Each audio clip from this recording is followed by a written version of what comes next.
have ever found yourself saying, I remember when this profession used to be fun? Anybody ever in here say that? Or I remember when we used to laugh. I remember when we used to have a good time. It's a mindset. We can still be in that place. We can still go to fired up. I didn't ask for the headaches. I didn't ask for the cancer. I didn't ask for the Alzheimer's. I hadn't seen the divorce coming. All of these things, in retrospect, with a little time and a little perspective, that this is what got me through the tough times. This is what carries me through the rest of my life. And that this is the spark behind quality. This is about collaboration. This is what makes you good leaders. And that is this: to love with an amazed and amused heart, to think with an amazed and amused mind, and to live with an amazed and amused spirit. Humor, in my opinion, most humor comes from pain and discomfort. It might be yours. It might be somebody else's. It might be a little. It might be a lot. But humor tends to come from pain. We're not laughing about a great hair day. We're not laughing about a sexy figure. We're not laughing about having a lot of money. We're laughing about the things that make us twitch. I'm doing my charting, and then I hear a strange noise. And I look up, and in the window across from the nurse's station, I now see one of my cardiac patients standing beside his bed, and then, whew, he disappears from sight. Not a good feeling. So I jump out of my chair, I go running across the hallway, I throw open the door, and now what happened over the next 60 seconds seemed to have lasted for about an hour. But I see that his entire floor is covered with greenish brown fluid. As I hydroplane across the fluid, I'm a new grad. I'm continuing to think positive thoughts. I'm thinking I'm going to slide across this fluid. I'm going to land on both feet, and I'm going to save the day. This did not happen. And as I'm going like this, going, hydroplaning, all of a sudden, whew, I fell on that floor so hard my head bounced off the linoleum. But being a good nurse, I immediately rolled over to assess my patient. He's trying to get up, and whew, he falls again. I tried again. Whew, he tries. Whew, I try to get up. Whew, he tries again. Whew. How many of you are old enough to remember seeing Bambi on ice?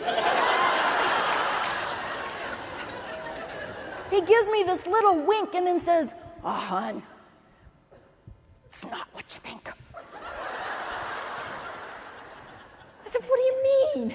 He said, I was hoping to hide my tobacco juice before you made rounds.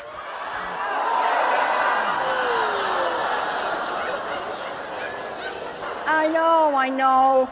But in your industry, when you're working for American, couldn't you benefit from being able to see things from a different perspective, seeing things with a little more creativity? And it is about perspective. People would rather do business with someone that they perceive as fun. Whether it's you as a person, whether it's you as a business, whether it's you as an organization. You want to grow your organization, you want to be perceived as having a sense of fun. But if you can purposefully, intentionally start putting more humor and fun into your life, it will change the quality of your life. If you start asking your staff and employees to do the same, it will change the quality of their life. So all through the day shift, evening shift, night shift, anyone who came on the unit 24/7 heard, "Irene? Irene? Are you there? Irene?" Now, most of you know that this is background noise. You've all had this happen, that you tune it out, but that occasionally it has a cumulative effect. Then comes on the head nurse. She walked over to the next empty patient room, picked up the phone, dialed the nurse's station. The nurse says, "Yeah, this is ICU, Mary. How can I help you?" She said, "This is Irene.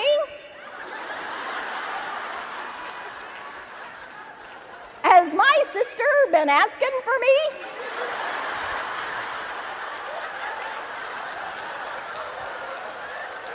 When it's humor just for itself, it's entertainment.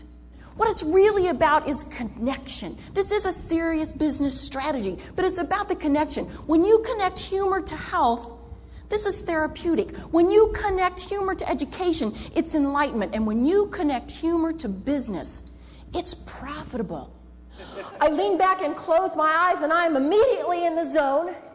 And then I hear the flight attendant say, "All right, everybody, listen up. There may be 50 ways to leave your lover, but there's only 4 ways to leave this plane."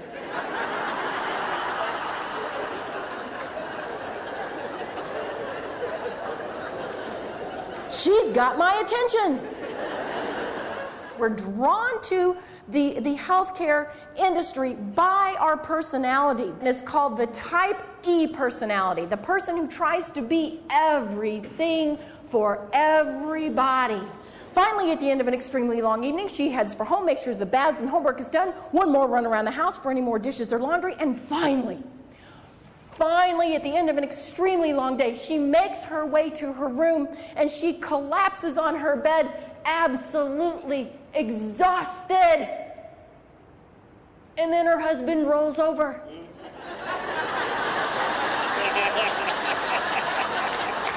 Big smile on his face. Always the optimist. Says something romantic like, "Feeling lucky?"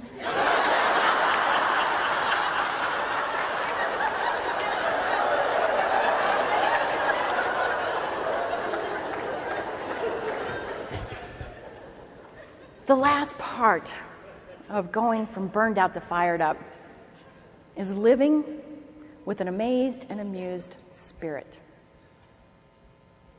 You know, one of the very first things in living with an amazed and amused spirit is to be in the moment. Sounds simple, but it's not easy.